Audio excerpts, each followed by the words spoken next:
சட்டப்படி அமைக்கப்பெற்ற இந்திய அரசியல் அமைப்பின்பால்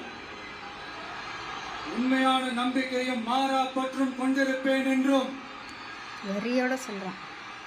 இந்திய நாட்டின் ஒப்பில்லாத முழு முதல் ஆட்சியையும் உரிமையையும் நிலை நிறுத்துவேன் என்றும்